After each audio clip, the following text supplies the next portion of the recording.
Hello students, we are continuing practice set 2.1 of math part 2nd. Here is question number 4. See the figure. Find RP and PS using the information given in triangle PSR.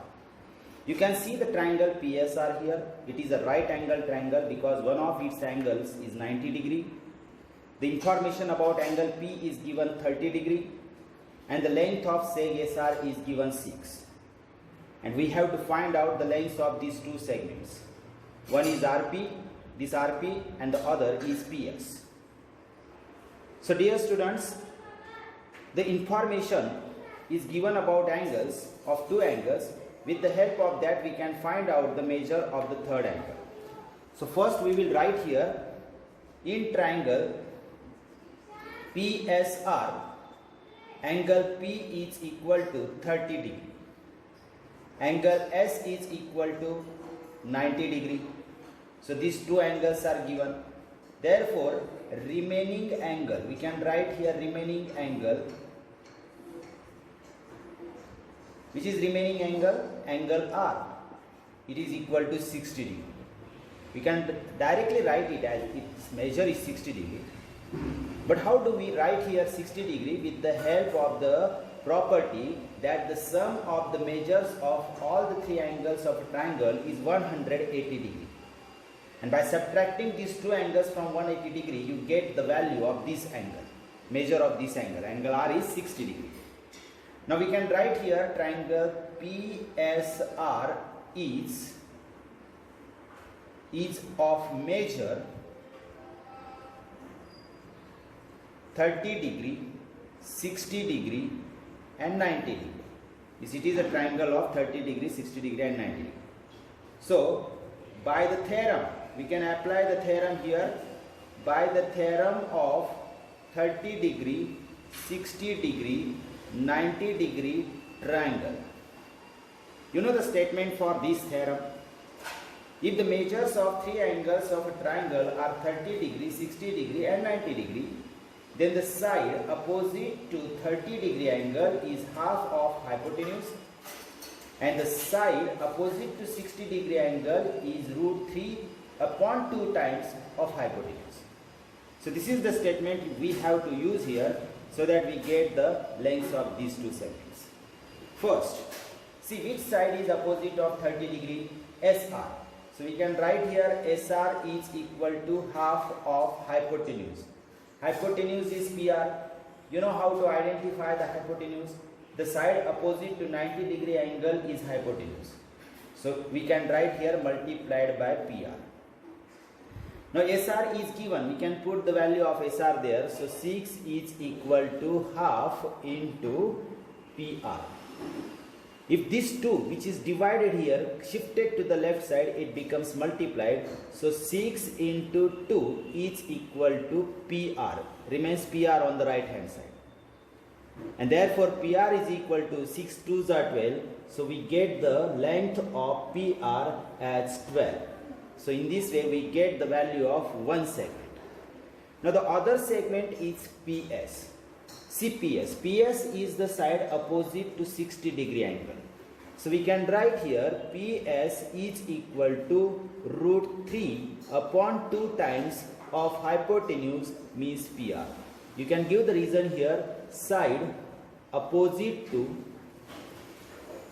60 degree angle. This is the reason. Why do you write this step? This is the reason. You can also give the reason here, side opposite to 30 degree angle. In the same way, just like here. Side opposite to 30 degree angle. Now, here let us put the value PS that we have to find out root 3 upon 2 as it is into PR. Now, PR is here, just we have find it out and it is 12. So, 2 1s are 2, 2 6s are 12. What remains here? 6 upon 1, 6, 6 into root 3. So 6 into root 3 is the length of PS, and in this way we get the lengths of two segments. So very simple and easy question. Let us see question number 6. Find the side and perimeter of a square whose diagonal is 10 centimeter. You can see the figure here. Quadrilateral ABCD is a square. Diagonal AC having a length 10 centimeter. And for this square we have to find its side. All its sides are congruent, but one of the sides we have to find out. And its perimeter. Perimeter means sum of all the four sides of square. So let us find out first the side.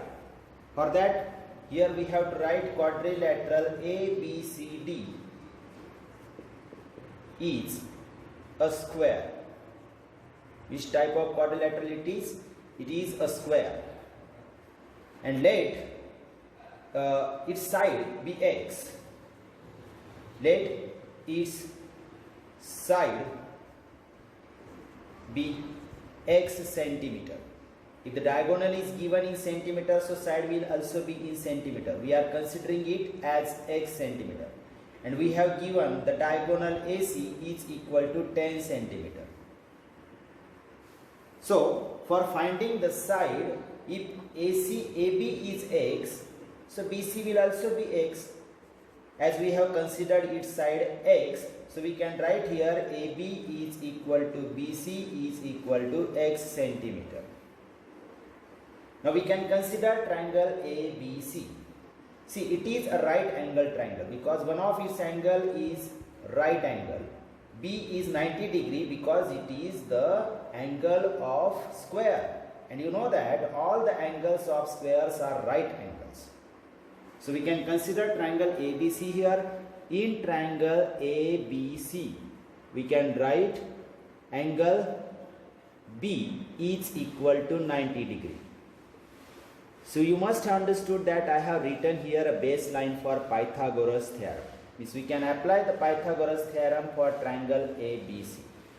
The step will be AC square means hypotenuse square is equal to one side square means AB square plus second side square BC square. And the reason here you can write Pythagoras theorem. Now let us put the values here. AC square means 10 square is equal to AB square means x square plus BC square means again x square. So square of 10 is 100, you know that. X square plus x square is 2x square. See the addition of 2x square. It is 2x square. So 2 is shifted to the left hand side, it becomes divided. And therefore x square is equal to 100 upon 2. It means x square is equal to 50. Now if we take square root on both sides, we get x is equal to square root of 50 means square root of, you can write 25 into 2. 25 2s are 50 because 25 is a perfect square number, its square root can be taken. So 5 root 2 centimeter. This is the side of the square. Means you can write here any one side. You can take any one side. Side of square is equal to 5 root 2 centimeter. This is our one answer. One more thing that we have to find out is perimeter. Perimeter of this square means sum of all the four sides. But there is a particular formula for finding the perimeter of a square, and it is equal to 4 into side. When you write 4 into side means you are adding all the four sides. So let us write here perimeter of square is equal to 4 into side. Again I am repeating here, you can take any one side because all the four sides of squares are congruent. Now the next step is 4 into side. The side of the square just we have find out here 5 root 2. Now if we do the multiplication here, 4 5s are 20 and 20 root 2. Root 2 will be as it is, which is multiplied. So 20 root 2 centimeter, this is the perimeter of square. In this way we get these two answers. Okay students, let us see question number 7. In figure, angle DFE is 90 degree. See, angle F is 90 degree. FG is perpendicular on ED. FG is perpendicular on hypotenuse ED. GD is equal to 8. It is written here. FG is equal to 12. It is also written here. And we have to find out the lengths of three segments. EG, see here EG, FD means one side of the triangle, and EF, this is another side of the triangle. So let us think of these segments one by one. Let us think about first EG. If you look at EG, EG is one of the segments on hypotenuse. And these two segments are divided by this perpendicular side from the vertex opposite to the hypotenuse. So automatically we should remembering here the theorem of geometric mean. So by applying the theorem of geometric mean here, we can find out EG. For that we have to write here, in triangle DFE, angle F is equal to 90 degree and FG is perpendicular on ED. This is the baseline you should write first for applying the theorem of geometric mean. So we can write here FG square. FG square is equal to GE into GD. GE into GD. And this step is written by the theorem of geometric mean. So using this theorem we have written this step. Theorem of geometric mean. Square of the geometric mean is equal to the multiplication of the two segments on the hypotenuse. Now let us put the values here. FG square means 12 square. It is given 12 square is equal to GE. GE means it can be written as EG. As we have to find out EG, you can write GE as EG also. So EG as it is into GD. GD is given 8 here. Now let us calculate this. You know the square of 12 is 144. Is equal to EG into 8. This 8 which is multiplied here comes to this side and becomes divided. So EG is equal to 144 upon 8. And if we divide this 144 by 8, we get 8 1s are 8, remains 6, 6, 4 on 6 becomes 64, and 8 8s are 64. In this way, we get the length of EG. First answer is here.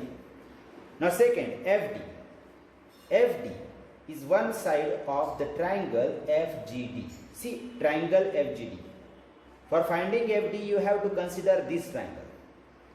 And you can see that it is also the right angle triangle because it's one angle. Angle G is 90 degree. The two sides are here given. So we can find out the third side by applying the Pythagoras theorem here. So let us consider triangle FGD. In triangle FGD, angle, which angle? Angle G is 90 degree. This is the baseline for Pythagoras theorem. So let us apply the Pythagoras theorem.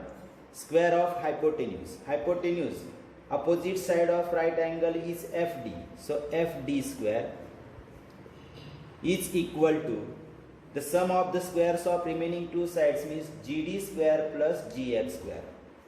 GD square plus GF square. And you can write the reason here, Pythagoras theorem.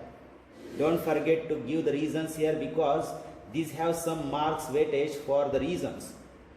Now FD square, that we have to find out FD, so don't write here anything. GD square means 8 square plus GF square, you can see the value of GF 12 square. Square of 8 is 64 plus square of 12 144. Addition 4 plus 4 8, 6 plus 4 10, carry 1, 1 plus 1 2. This is FD square. Now here if we want to find out the square root, we can take square root on both sides, that is FD is equal to square root of 208. Now this number can be split into two numbers as 16 into 30.